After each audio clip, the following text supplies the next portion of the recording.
1. In adult learning, which principle emphasizes the learner's need to understand why they must learn something?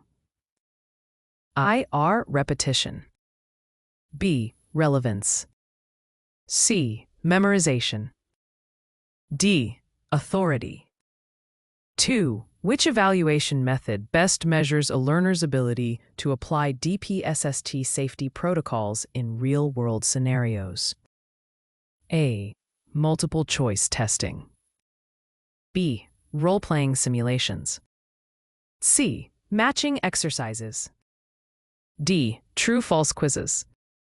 3. Curriculum development for DPSST certified programs must align primarily with which requirement? A. Learner preferences. B. Federal and state regulations. C. Instructor teaching style. D. Organizational budget. 4. In effective mentoring, which approach helps foster critical thinking among DPSST trainees? A. Providing direct answers. B. Encouraging self-reflection. C. Avoiding difficult questions. D. Minimizing feedback.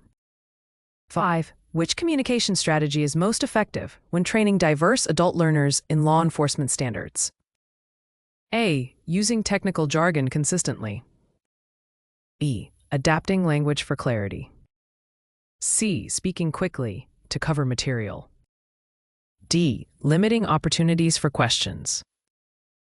6. When conducting a needs assessment for a DPSST training course, what is the first step?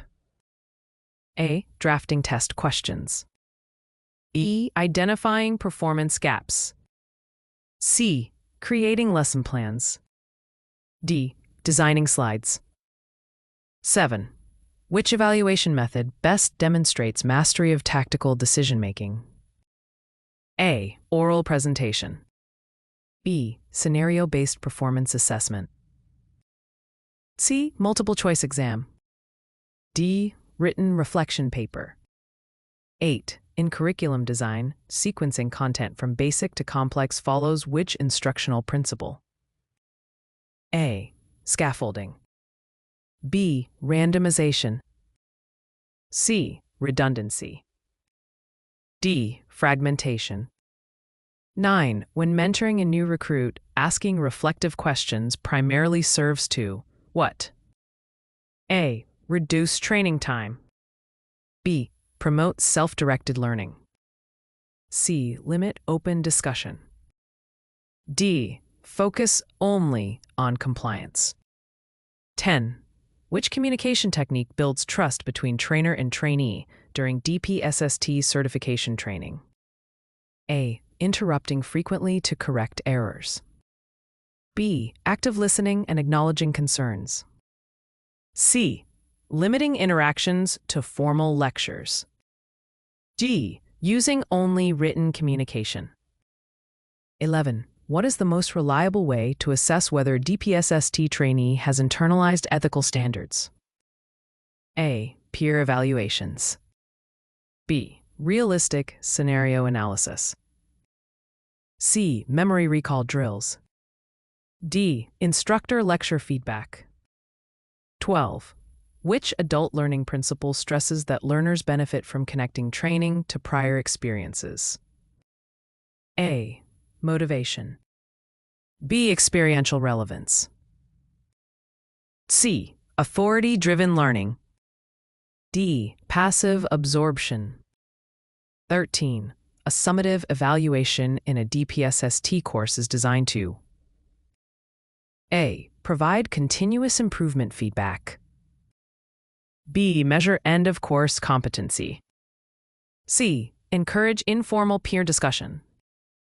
D. Introduce new learning objectives. 14.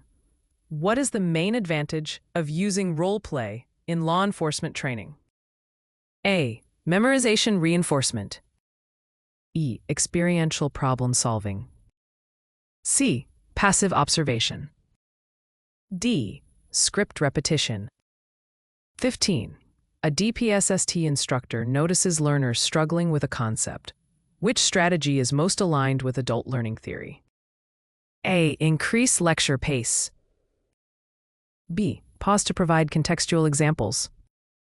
C. Reduce time for learner questions. D. Avoid altering the lesson plan. 16. Which regulatory body sets minimum training standards for public safety professionals in Oregon? A. OSHA. B. DPST. C. NHTSA. D. FEMA. 17. Which mentoring technique best supports skill retention? A. Frequent quizzes. B. Constructive feedback cycles.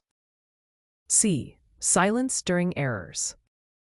D. Assigning repetitive drills only. 18. What is the primary role of formative evaluation in DPSST training? A. Certify final performance. B. Monitor progress for adjustments. C. Measure compliance rates. D. Eliminate redundant modules. 19. In designing curriculum, which step ensures training outcomes are measurable? A. Writing clear learning objectives. B. Creating attractive slides. C. Using long lectures. D.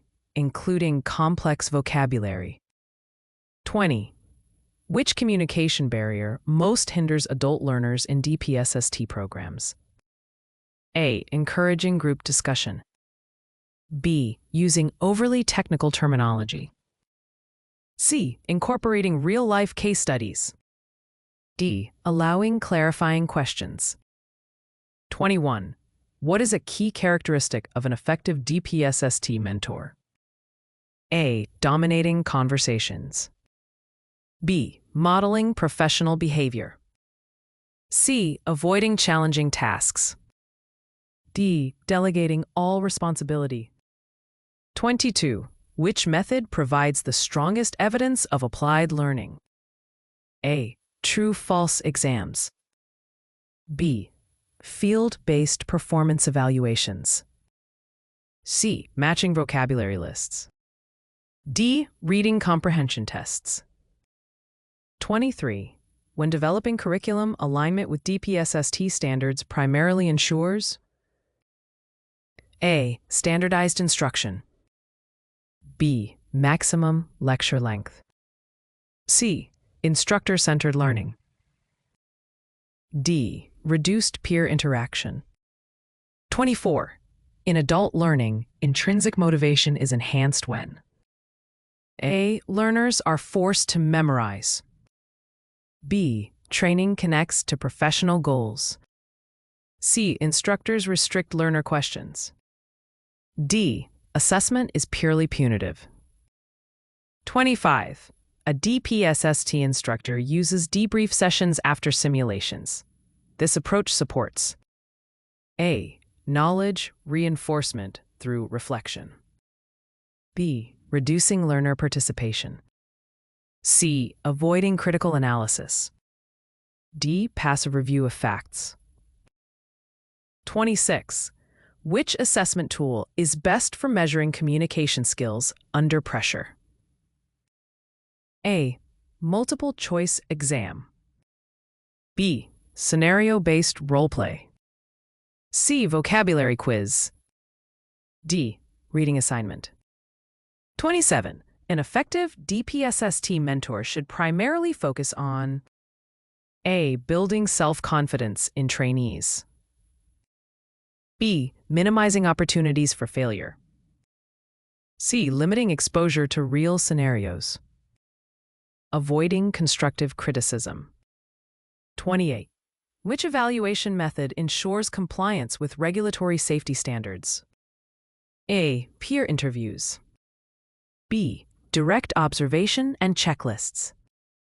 C. Group brainstorming. D. Written essays. 29. In curriculum development, which component ensures progression towards certification? A. Learning objectives. B. Instructor biography. C. Classroom layout. D. Trading calendar. 30. What is the most critical aspect of communication when delivering DPSST safety updates? A. Conciseness and clarity. B. Extended technical lectures. C. Restricting learner interaction. D. Reliance on visual slides only. 31. Which adult learning principle emphasizes immediate applicability of content? A. Self-directed learning. B. Problem-centered orientation. C. Content memorization. D. Instructor authority. 32. A DPSST program evaluation reveals low retention rates. Which step addresses this best? A. Review teaching strategies. B. Shorten regulatory modules. C. Increase lecture duration. D. Eliminate formative assessments. 33. Which method ensures ethical standards are consistently applied in training? A. Scenario-based evaluations. B. Timed recall exams. C. Group memorization drills. D. Individual note-taking. 34. A mentor providing step-by-step guidance during skill acquisition is applying. A. Coaching. B. Testing. C. Reprimanding. D. Passive observation. 35. Which principle ensures training material respects the diverse backgrounds of adult learners? A. Cultural sensitivity. E. Random selection. C. Competitive grading. D. Strict standardization.